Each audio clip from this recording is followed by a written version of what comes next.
A ver, Andrés, voy a hacer algunas preguntas. Para mí son importantes desde el punto de vista de los datos que tengo que obtener, ¿ok? ¿Cuántos años tienes, Andrés? Objetivos generales. El objetivo de una entrevista médica es obtener una información histórica y médica necesaria en el tiempo que se dispone para la atención de un paciente, posibilitando las acciones de salud que corresponden oportunamente. Objetivos específicos. Competencias comunicacionales básicas. Etapas de la entrevista clínica. Variaciones de la entrevista según paciente y situación específica. Andrés, ¿qué tal? Marcelo Blacosta. Adelante, por favor. La entrevista médica es la parte más importante en la relación médico-paciente. Esta se inicia al primer contacto visual con él o la paciente. Un saludo cordial y afable es posiblemente la primera señal de empatía que puede uno transmitir a quien viene a consultar a un profesional de la salud. Dar la mano es un contacto corporal muy relevante y significativo, más aún si en ese instante hay un contacto visual entre ambos. Hola Evelyn, buenos días, soy la doctora Ofil, me llamo Magdalena, pasa, permiso. Quiero partir un poco con algunas palabras del doctor Ríos en su experiencia. Esto es una conversación coloquial. ¿Qué es la relación médico-paciente, doc, para usted desde su punto de vista como internista, en lo que usted se ha movido? Bueno, desde el punto de vista general, la relación médico-paciente es lo mismo que la relación entre dos personas. La relación médico-paciente tiene una característica. Los enfermos van siempre asustados y los médicos nos creemos medios macanudos. Entonces, se establece una diferencia de altura que es lo que hay que vencer inmediatamente. Eso en general. ¿Y en qué lugar estamos? En el Hospital Docente de la Universidad del Desarrollo. Perfecto. La entrevista médica necesita un ambiente adecuado para realizar este encuentro.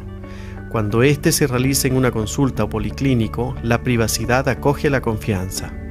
Cuando éste se realiza en salas de pacientes hospitalizados, se prestan a limitaciones de la información por parte de ambos, médico y paciente.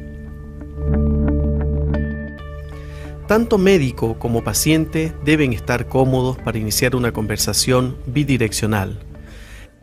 El primer consejo que yo les puedo dar de la práctica médica es que cada vez que ustedes enfrenten a un paciente, ustedes estén cómodos. El paciente siempre va a estar cómodo. Va a estar en una silla, va a estar acostado, puede estar sentado. ¿Y cómo estamos la mayoría de los médicos? Estamos de pie. ¿Y qué es lo que pasa después de 10-15 minutos de estar de pie? Uno se cansa. Y cuando uno se cansa, ¿qué hace? Apresura la historia. Cada vez que ustedes hagan una historia médica, una entrevista, pónganse cómodos. Traigan una silla al lado del paciente. Primer consejo, médicos cómodos para hacer una entrevista que sea tremendamente agradable. Sabiendo que el 80% de la historia clínica está concentrada en la entrevista médica. ¿Has notado algún bulto, algún tumor en la mama? No, la verdad es que no me...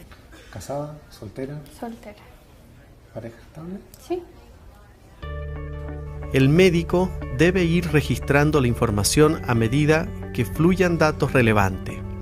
El registro actualmente se realiza en computadores u ordenadores, pero convencionalmente se ha hecho con lápiz o papel. La mayor parte de las veces el registro es una interferencia comunicacional, pero debemos entrenarnos en el equilibrio de la escucha y el registro. ¿Y tu hermano? ¿A qué te dedicas, Andrés? Estudio teatro. Estoy en mi último año. Tu último año. ¿Esos son 4 o 5 años? 3 años. 3 años.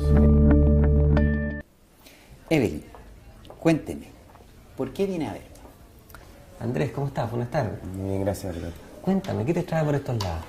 Bueno, vengo porque tengo un dolor en el codo de hace como 2 semanas. La primera pregunta de la entrevista debe ser abierta y con el nombre del paciente. Por ejemplo, don Carlos, cuénteme qué lo trae por acá. Posteriormente debemos dejar hablar al paciente espontáneamente, permitir al paciente expresar su mayor preocupación y lograr saber su real molestia depende exclusivamente del tiempo brindado que se le da. En esta etapa de la entrevista, el error más frecuente es que los médicos intenten dirigir la historia del paciente. Mientras mejor se explique el paciente, mejor para el profesional entender la razón de su visita. Aquí hay muchos ejemplos que los viven en el día a día. Yo quiero escuchar un poco lo que ustedes han vivido. A mí me pasó un poco que en tercero, al empezar con semiología, lo del checklist era difícil de no hacer. Y ahí uno tendía mucho a usar las preguntas dirigidas, antecedentes mórbidos, antecedentes familiares, etc. Y después, cuando uno ya va adquiriendo más práctica clínica, se da cuenta que las preguntas abiertas generan una mucho mejor relación y generan que la información vaya saliendo sola. Y ahí es mucho más fácil usar ese recurso para no hacer una encuesta al paciente y realmente hacer una entrevista.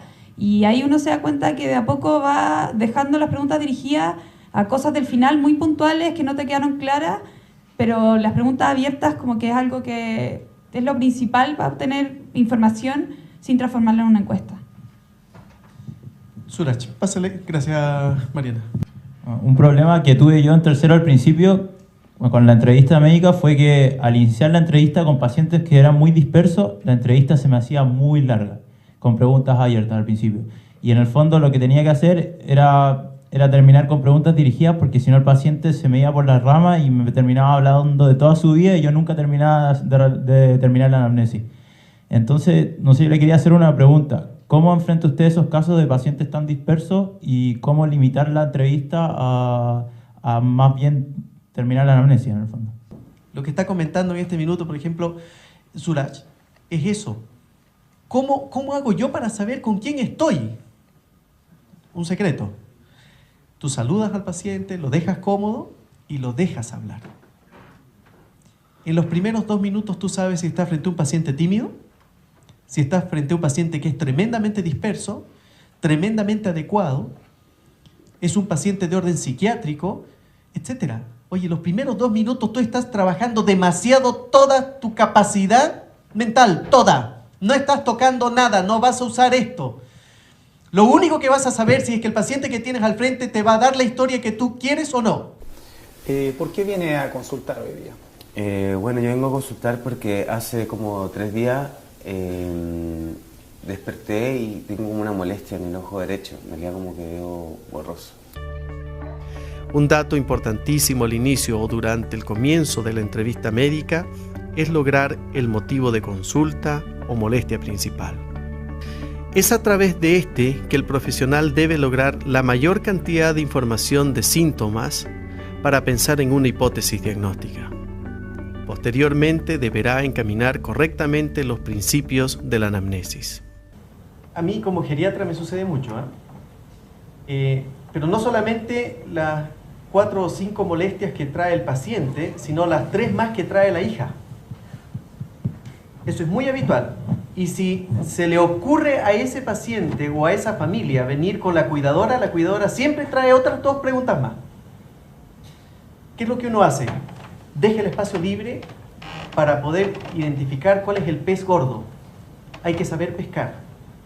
Y saber pescar significa cuál es la presión más grande cuando uno está frente a estas personas. El problema principal siempre va a pesar mucho más que el resto. Yo insisto, el concepto es dejar hablar. Por sí solo, todos estos problemas que quedaron en el espacio entre los consultantes y el consultado va a salir a flote y los otros van a decantar solos. Pero el principal problema se queda ahí latente. El problema es cuando uno engancha con lo que uno quiere escuchar. Si obviamente yo soy un experto en la parte cardiológica, por ejemplo, y me están hablando de que el paciente está estítico hace 6 meses y que le duele la rodilla, pero no es mi tema, y por ahí aparece un tema de orden, un poquito de dolor al pecho, yo como consultado puedo dirigir esto a eso. No es honesto, porque la molestia principal va a salir en forma espontánea y le va a dar el lugar cada uno de los protagonistas de la situación a lo que hay que hacer. En otras palabras, hay que saber entender hacia dónde se mueve el problema de mayor prioridad. Todos son problemas, pero no todos son prioridad. Y para eso hay que escuchar. O sea, yo siempre hago eso y creo que todos lo hacemos. A mí me gustaría escuchar un poquito al doctor, perdón, Fabián, ¿quieres comentar algo más? O sea, estoy completamente de acuerdo con eso. Y lo otro, también asegurarle al paciente en ese sentido que todas sus molestias van a ser tratadas, pero primero vamos a comenzar viendo lo principal. O sea, no hay que solamente encaminarse a la molestia principal y decirle que a la medida que pasa el tiempo, en realidad vamos a ir viendo los otros problemas. Eso. Doctor Canals, ¿qué hace usted con esa pregunta?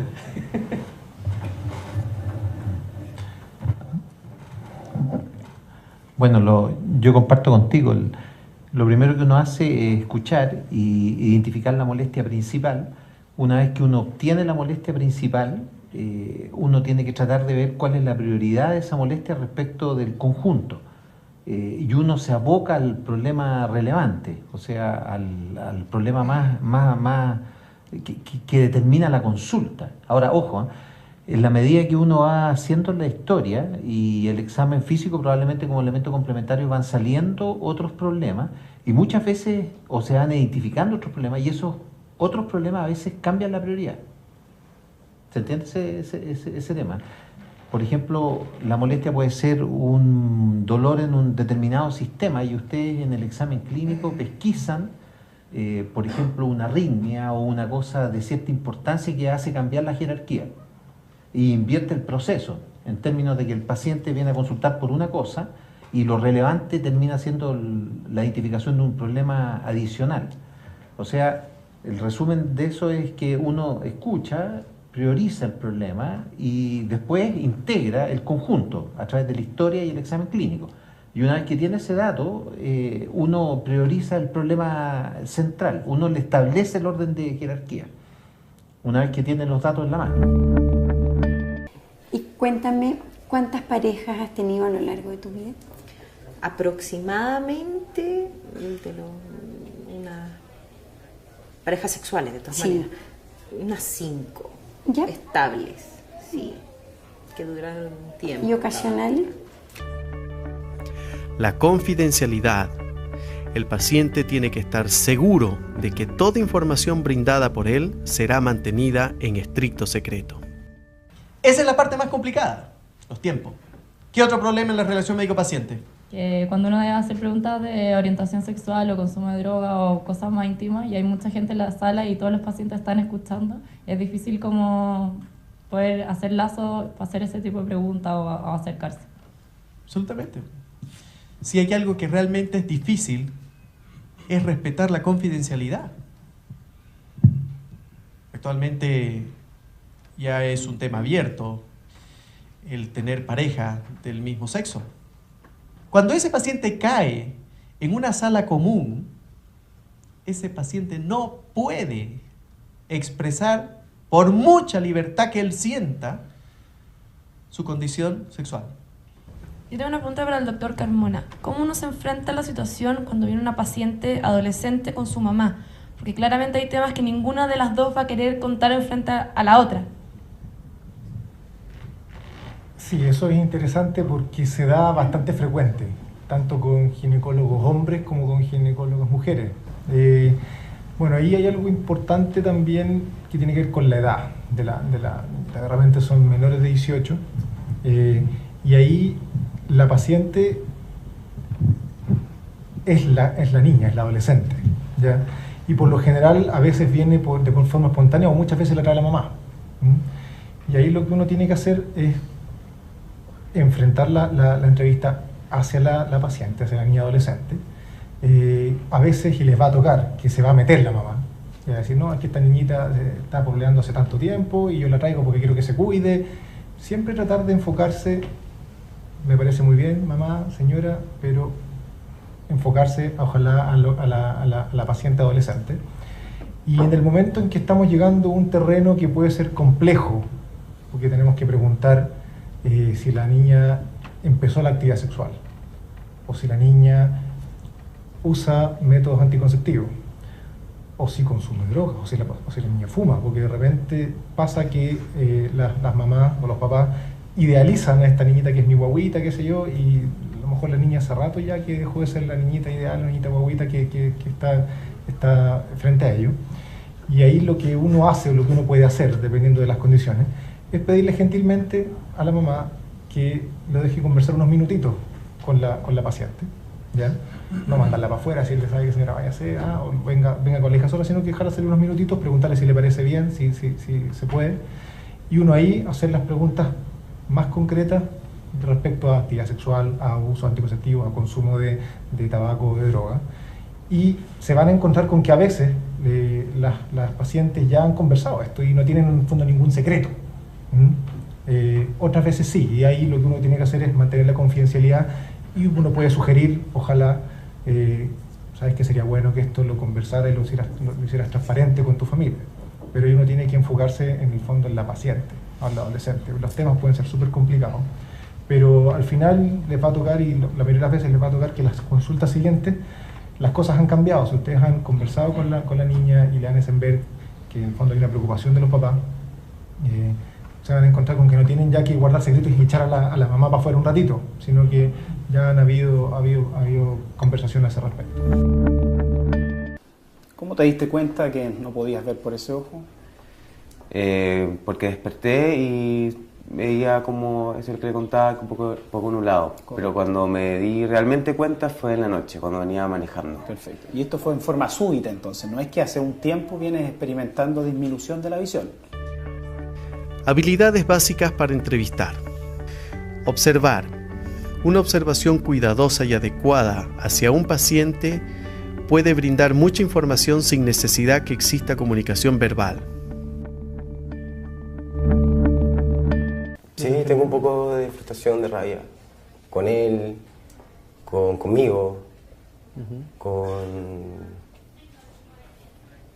con todo. Entonces no... Escuchar activamente. El médico debe escuchar y motivar al paciente de una forma abierta y acrítica. Tratar de estar relajado pero atento. Ser asertivo para no inhibir la expresión del paciente y su deseo de relatar problemas de naturaleza sensible. Mientras menos diga el médico durante la entrevista, más dirá el paciente. Que yo encuentro difícil cuando a uno le están contando algo como impresionante o fuera lo común no poner cara o no cambiar el tono de voz. No sé, hay un paciente que tenía 15 infartos, ¿cómo mantengo, no sé la cara de póker, pero cómo no impresionarse? ¿Y qué haces tú? ¿Qué crees tú que puedes hacer? No sé, yo he puesto la cara, entonces no sé. De eso se trata, Trinidad. De eso se trata. Yo te voy a contar qué cosa es más difícil que eso. ¿Te va a suceder? Pues nos ha sucedido a todos. Entra un paciente y dice, pucha doctor, qué rico verlo. No sabe el placer que me da venir y saludarlo, doctor. ¿Y por qué viene? No, si vengo a control nomás, doctor. Y habla de cualquier cosa menos de medicina. ¿Y tú qué haces? Aprovechas de hablar de, no sé, pues, de cuántos pisos lleva el edificio más alto de Santiago y que cómo está la política. Oye, no has hecho nada médico. Se va el paciente y estás así sonriente, qué rica esta consulta. Pura copucha. Y entra una señora que entra así. No es que nos pongamos a llorar con el paciente, pero tienes que adecuarte al estado de ánimo, porque si ese paciente tú lo recibes con el mismo ánimo con que despediste al que se acaba de ir, se siente agredido. No me entendió el doctor. En realidad no estoy acá porque quiero, de cierta forma, sino como un poquito obligado por mi vieja, por mi mamá. Ya, ¿cómo es eso? Habilidades específicas para escuchar. Silencio. Un cierto periodo de silencio contemplativo permitirá que la persona se reorganice y pueda expresar mejor sus pensamientos. ya que apresurarle puede romper un nexo que se ha venido estableciendo y cuya recuperación en algunos momentos es difícil. ¿Tú crees que puedes lograr algún tipo de solución con lo que yo te pueda ofrecer o lo que yo te pueda decir con respecto a esto, ¿no? Porque la pregunta es si crees que al venir aquí donde el médico puede haber alguna solución, o esto es simplemente para complacer a tu mamá. No sé, dígame usted un poco.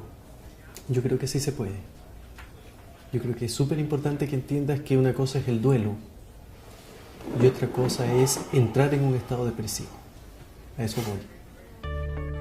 Empatía. El entrevistador percibe adecuadamente lo que el entrevistado quiere manifestar. El médico tiene que ser capaz de generar empatía durante la entrevista y en el desarrollo de la relación médico-paciente. Para generar esta empatía, el médico debe garantizar calidad de la comunicación afectiva y su armonía con la comunicación eminentemente informativa. Simultáneamente, tener la capacidad de participar de los sentimientos del paciente y colocarse en lugar del mismo como vía para comprender los procesos afectivos que se producen en el marco de la atención médica. El grado en el que el paciente y el médico desarrollan un sentimiento de comprensión mutua es un indicador de importancia de la entrevista médica. Para llegar a este estado de comprensión existe la necesidad de empatía, cuando él siente sin perder su propia identidad.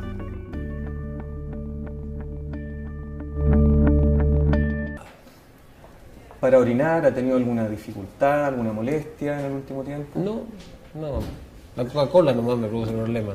¿Lo hace orinar más seguido? Me genera dificultad. ¿Dificultad para orinar? Ya. Sí. ¿Cómo lo nota eso usted? ¿Tiene que hacer más fuerza para orinar? Ya. Claro. Sí, yo trato de no tomar tanto. El médico debe mostrar aceptación a su paciente admitiéndolo tal como es sin reprocharle sus conductas y planteamientos y mostrarle el respeto que merece como ser humano. Es que en realidad no tiene que ver como es en sí la forma en que se mató. Ok. ¿Y qué tiene que ver? Tiene que ver como con algo no solucionado, con un poco de rabia, la realidad. ¿Tú dices frustración dentro de la...? Sí, tengo un poco de frustración, de rabia. Parafrasear. Se entiende como la repetición en las propias palabras del médico de lo expuesto por el paciente. Este breve replanteo de lo que el paciente ha expuesto les da a ambos la posibilidad de corregir errores o malas interpretaciones. Recursos de entrevista verbal. El silencio. Facilitación. Confrontación. Interpretación. Aceptabilidad. Reflexión. Soporte o apoyo o empatía. Transición. Mi mamá me ha estado insistiendo que tengo que venir al doctor. Ella dice que estoy como medio depresivo, según ella, yo creo que no. Y no sé, vine acá como a ver, en realidad, como a saber. Okay. Silencio. Es útil en los pacientes poco habladores. Se debe permanecer en silencio, prestando atención y manteniendo contacto visual directo. Es importante utilizar el silencio en forma correcta. Si hay un excesivo uso de este, el paciente puede malinterpretar como un gesto de indiferencia o falta de conocimiento. ¿Te han operado alguna vez? Sí, me saqué el apéndice. ¿Ya? Pero fue un error porque no fue apendicitis, sino que el doctor me explicó que fue una gotita de sangre que me cayó en el peritoneo. Entonces eso me provocó el dolor. Y pensaron que era un y claro, apéndice. y de pasadita me sacaron el apéndice igual, pero no Ya. más que eso. Aprovechando que están ahí. Aprovechando la intromisión en mi cuerpo, claro. ¿Ya? Facilitación. Esto promueve al paciente a continuar hablando sobre el tema y puede hacerse a través de gestos con las manos o asentir la cabeza o palabras cortas. Ejemplo, continúe por favor. Siga. Sí, yo creo que tiene que ver con un resfriado, porque casi todos los que estaban en mi familia, mi mamá, mi hermano, estaban resfriados, entonces parece que ahí vine yo a resfriarme. Claro. Y actualmente tú me decías que estás con tos. ¿Y esta tos es seca o con expectoración? Confrontación. Busca resaltar algo específico de la historia a través de dirigir la entrevista a un hecho relevante que para el paciente no parece importante, pero sí para el entrevistador. El exceso de confrontación arriesga la relación médico-paciente. No sé si que me cae bien o me cae mal, pero como poco. Como que no puedo comer como con normalidad. No es que coma poco porque tiene susto de que le pase algo, sino porque no siente ganas de comer. Claro. No siente ganas de comer. Interpretación. Ir interpretando al paciente conduce y ordena mejor al relator. Esto se logra a través de la interferencia durante el relato del paciente, pero debe ser sutil y coherente. ¿Alcohol toma? Lo social, ¿no? O sea, estando solo yo, la verdad es que no tomo, no me dan ganas de tomar. En una fiesta me tomo un par de cervezas, más un vaso de vino. Pero moderado en general. No, de ahí ya me patea, no me gusta, me empieza a dar asco el alcohol. Aceptabilidad. Demostrar al paciente que uno lo acepta como tal en todo contexto personal y como ser humano. Y a partir de ese trabajo fue que comenzó este dolor. Ya, ese dolor es muy fuerte. ¿De qué intensidad es ese dolor? Si tú tuvieras que ponerlo en nota de 1 a 10, ¿qué nota le pondrías a ese dolor? Como un 6, igual es como una molestia, más que un dolor muy fuerte. ¿Se irradia hacia alguna parte? ¿Se te va hacia algún lado? No, es como más acá, el lateral. Reflexión. Técnica que debe usarse para hacer énfasis en algunas partes de la historia que obliga al paciente a detallar más en esa parte. Mi mamá me ha estado insistiendo que tengo que venir al doctor. Ella dice que estoy como medio depresivo, según ella, yo creo que no. Y no sé, vine acá como a ver en realidad, como a saber. Ok. Cuando una madre uno lo encuentra depresivo es por algo, porque no hay quien lo conozca mejor que una madre a uno.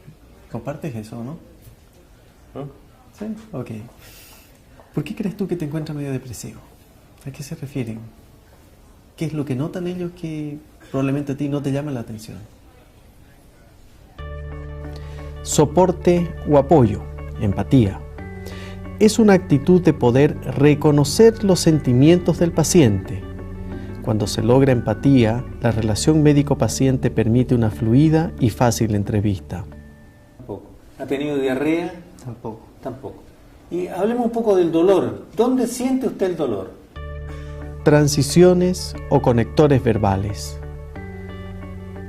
Técnica que permite conectar un problema con otro sin perder la coherencia de la historia y uniendo problemas. Ejemplo, ahora me gustaría saber, o ahora le voy a hacer unas preguntas respecto a, o hábleme sobre. Recursos de entrevista no verbales. Postura, proxemia, contacto físico, contacto visual, tono de voz, toma de notas, manejo de distractores. Ya, ahí te molesta más, ¿eh? ¿Has sentido molestia en otras articulaciones además? Por ejemplo, en el otro codo, en las manos, en las muñecas, ¿o es solo en esa zona? No, solamente el codo. Solamente en esa zona. ¿Ninguna otra cosa importante que hayas tenido en este momento, como por ejemplo fiebre, transpiración, baja de peso, nada importante al respecto? No. Postura. Siempre una postura que refleje actitud de escucha e interés en lo que va a decir el paciente. Nunca una postura a la defensiva y menos de desinterés. En una consulta, los colores, la postura, etc. son parte de. Hay posturas que son tremendamente defensivas por parte de los pacientes. El paciente que está con las piernas cruzadas y con los brazos cruzados, muchachos, mientras no baje la guardia, no van a lograr ninguna información clave. Eso se los advierto. Por lo tanto, es preferible hablar de cuál es el entorno de su familia, con quién pololea, lo que ustedes quieran. Hasta que baje los brazos, el paciente que abre la guardia, ustedes comienzan a introducirse. Este es un juego psicológico, ¿eh? Es lo mismo que el doctor que está echado así para atrás. Es como que toda la información viene y pasa de largo. No penetra. Así lo leen los pacientes. Lo operan, le hacen la quimio, se pone más mal. Mal, depresivamente mal. Porque no podía trabajar, tenía todo un rollo con eso. Como no poder trabajar, sentirse un poco inútil, sentirse viejo. Y nosotros no nos pudimos ayudar mucho con eso. Como que igual nos acercábamos más, nos unimos mucho con la familia en ese tiempo. Proxemia, una distancia adecuada, no distante ni muy cerca. Evitar interferencias como computadores o adornos entre ambos. Para el que no entienda la palabra proxemia, es un término súper rebuscado. Y la proxemia no es otra cosa que el espacio que existe entre dos personas. Pero no es el espacio de los 3 o 4 metros que me están diferenciando en este minuto de Mario. No es eso. Es cuál es la actitud que tiene Mario frente a mí y la que yo tengo frente a él. Eso es proxemia. ¿Qué entorno tengo? Contacto físico, mucha sutileza y respeto de acuerdo a la condición cultural, social, religiosa del paciente y siempre que la situación amerite hacerlo. Contacto visual, el mayor tiempo posible sin llegar a incomodar al paciente. Yo hasta el día de hoy reprocho cuando yo voy con mis hijos o cuando yo voy al doctor y el doctor no me mira a mí y está tomando apuntes. Hay gente que tiene una facilidad increíble para tomar nota, pero a mano, y está mirando el papel y trata de mirar a uno los ojos y uno se distrae como paciente. Eso no corresponde. Yo conozco doctores que dejan el lápiz, dejan el computador, escuchan al paciente, hacen la entrevista lo más jovial que se puede hacer. Y termina el paciente, se va el enfermo con una hipótesis diagnóstica o quedamos en la luna, da lo mismo. Pero el paciente se siente escuchado. ¿Y el doctor qué es lo que hace? Escribe a máquina después que se va el paciente. El consejo no va por ahí. Actualmente la tecnología es lo que nos está invadiendo. Cada uno de ustedes, al tener su título en medicina, debiera tener un título de dactilógrafo. Créanme que es imprescindible saber estar escribiendo sin ver el computador y escuchando al enfermo y captando los datos. Es imprescindible. Hay otros que todavía están en esta generación. Hay otros que son más pragmáticos y graban. Termina la entrevista y agarran una grabadora y dicen, este es un paciente de 42 años, y comienzan a dar toda la historia clínica grabada. Y se lo pasa a una secretaria y la secretaria pasa los datos. Esa es la escuela americana. Todo se graba. Nadie escribe frente al paciente. Hola, ¿cómo estás, Claudia? Hola, doctor, ¿cómo está? Muy bien, ¿cómo has estado? Gracias, bien. Hola, María José. ¿Cómo está ahí? ¿Cómo ha estado la María José? Bien. Tono de voz. Debe ser acorde a cada paciente y situación emocional que se vive en la entrevista. El entrevistador debe adecuarse en este punto al tono que más permite estar cómodo al paciente, hablando con seguridad, tanto en las preguntas y explicaciones. Cada uno de estos puntos que están señalados arriba es de la práctica médica. El tono de voz. No pueden ser intimidantes. Yo cuando hago una clase como esta, yo soy súper intimidante, pero es porque es mi estilo, soy apasionado para hablar. Pero en la consulta, obviamente, no puedo utilizar este tono de voz, no tengo ni un paciente, sino, ni uno. Y tengo que escuchar en forma pasiva. Pero en eso consiste, no es que yo finja, es que yo me doy cuenta. A ver, Andrés, voy a hacer algunas preguntas. Para mí son importantes desde el punto de vista de los datos que tengo que obtener, ¿ok? ¿Cuántos años tienes, Andrés? 29. 29 años. Bien. ¿Con quién vives, Andrés? Con mi mamá. Toma de notas, siempre necesario, pero que en lo posible no interfiera con la entrevista médica. Tú me dirás, en este minuto, en la etapa en que yo me encuentro en la toma de datos, ¿cómo lo hago? Siempre hay que explicarle al paciente qué es lo que uno está haciendo. Pero aprendan a ser taquígrafos. No pueden ustedes poner pacientes de 35 años. 35. Tú sabes que el 35 o son 35 paquetes años o son 35 años. Nada más que eso, dense un par de tips. Pueden poner 4H, 4 hijos. Estructura de entrevista médica. 1. Importancia, identificación completa del paciente. 2. Definición, motivo de consulta. 3. Anamnesis próxima. 4. Anamnesis remota, que incluye hospitalizaciones, traumatismos, antecedentes quirúrgicos, alergias, inmunizaciones, medicamentos o fármacos habituales, hábitos, defecatorio, miccional, alimentación, ejercicio, alcohol, tabaquismo, drogas, antecedentes sexuales, antecedentes familiares, antecedentes sociales. 5. Revisión por sistema. Variedad de entrevista. Existen diferentes variedades de entrevistas médicas. Mencionamos entre estas la entrevista pediátrica, ginecológica, obstétrica, geriátrica, psiquiátrica, urológica, de adolescente, etc. Yo soy neonatóloga, de hecho, el extremo de la vida, y ahí ustedes saben, la prematurez es más extremo aún. Complementando lo que decía el doctor Ríos, yo creo que la relación médico-paciente es una relación de confianza entre dos personas. Y esa confianza hay que irla creando desde el momento en que uno se enfrenta al paciente. Como pediatra, muchos de ustedes piensan que uno se relaciona con la mamá, y eso es cierto, pero el paciente es el niño. Y cuando un niño va de la mano de una mamá a ver al pediatra, es una carita asustada, aterrada, que mira esta cosa espantosa que se le abre detrás de una puerta. Entonces, uno necesariamente tiene que recordar que su paciente es ese niño en ese momento.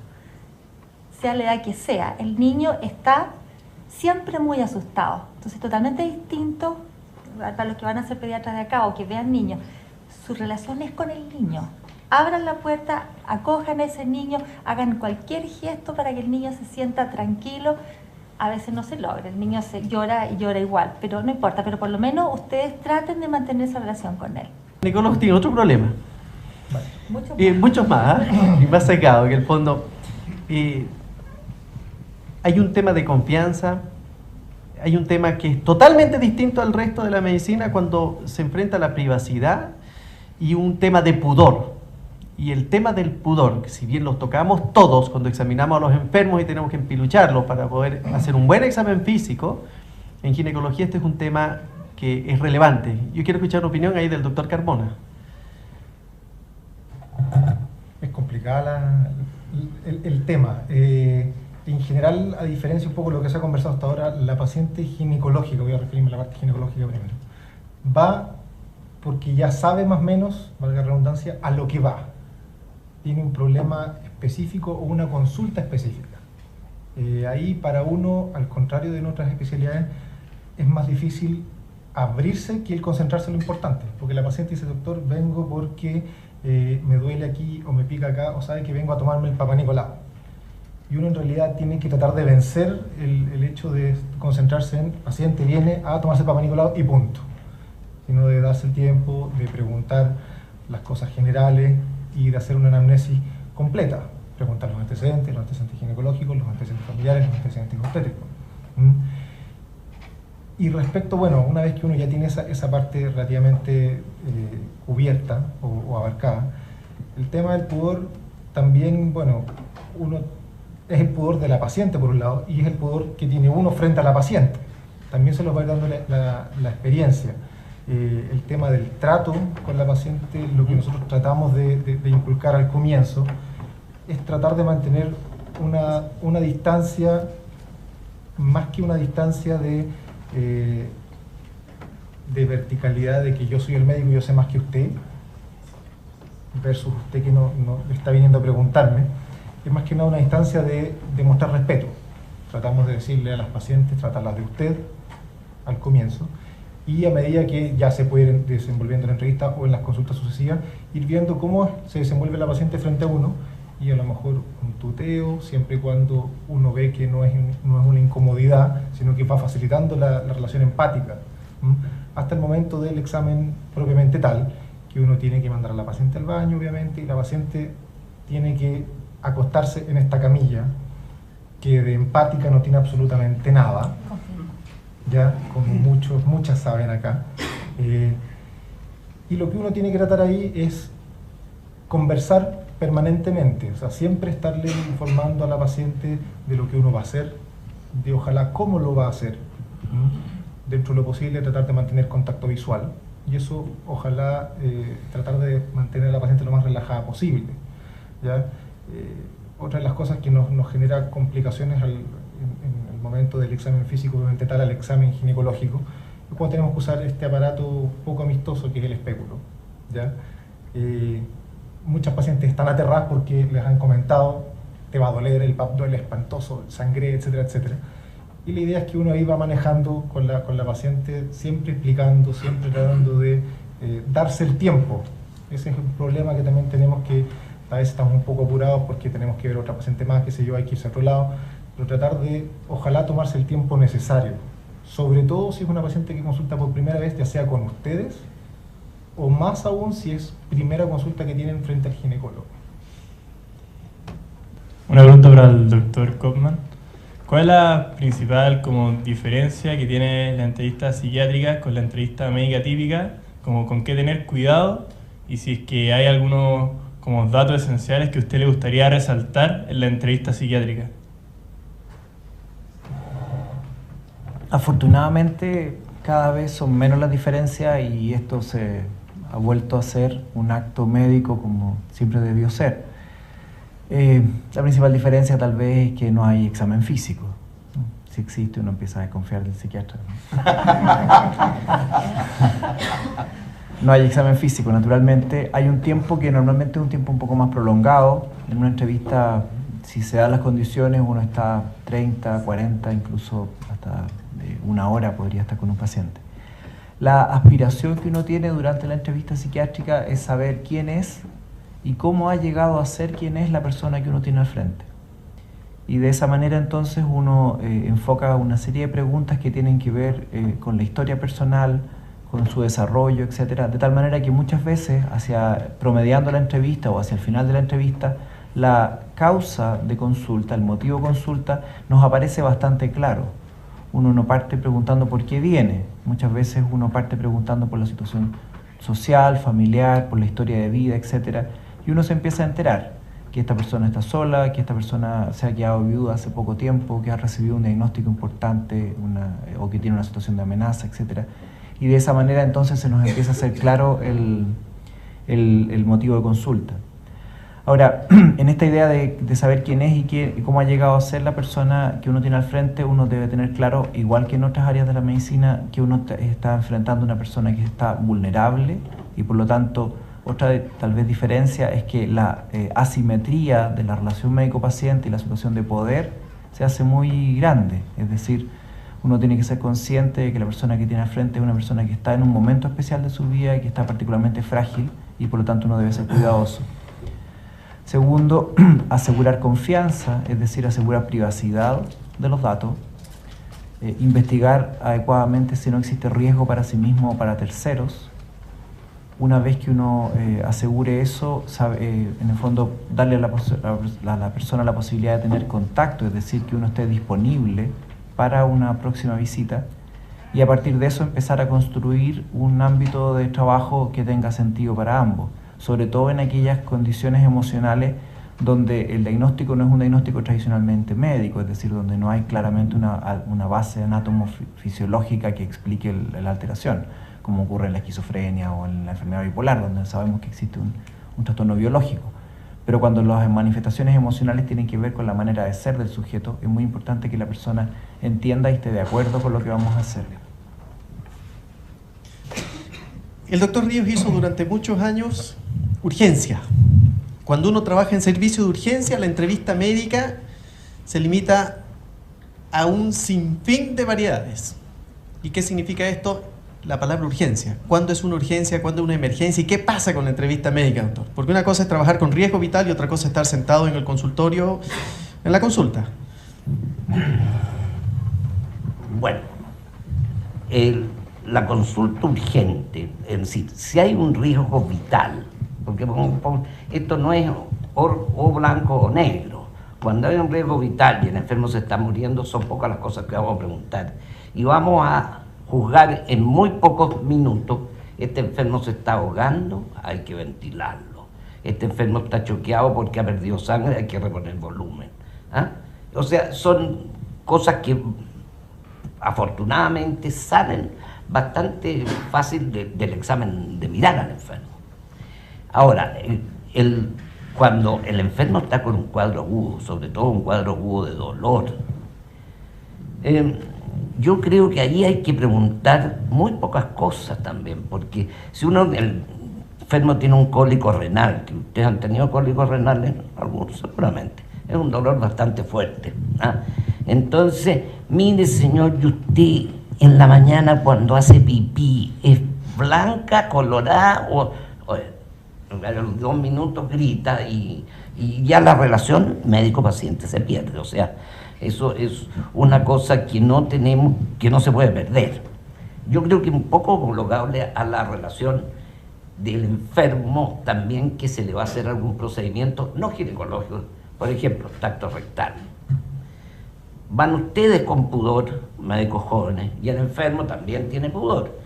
El pudor del médico es contagioso, ¿eh? O sea, si los ve con susto, se muere susto el enfermo.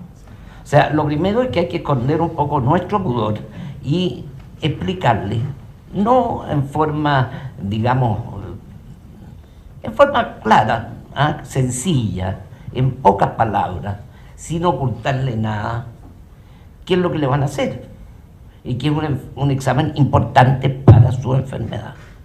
Y ahí se puede hacer. Yo creo que en ese sentido la consulta urgencia también va saliendo, la relación médico-paciente, la conversación, va saliendo durante el examen físico.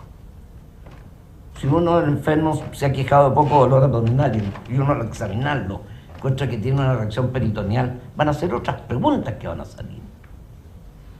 Así que, pero yo creo que lo que más caracteriza es que si el enfermo está con un riesgo vital, no podemos entrar a hacer una anamnesis remota, ¿ah?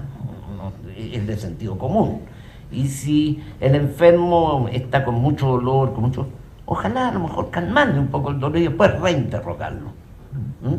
Eso es lo que...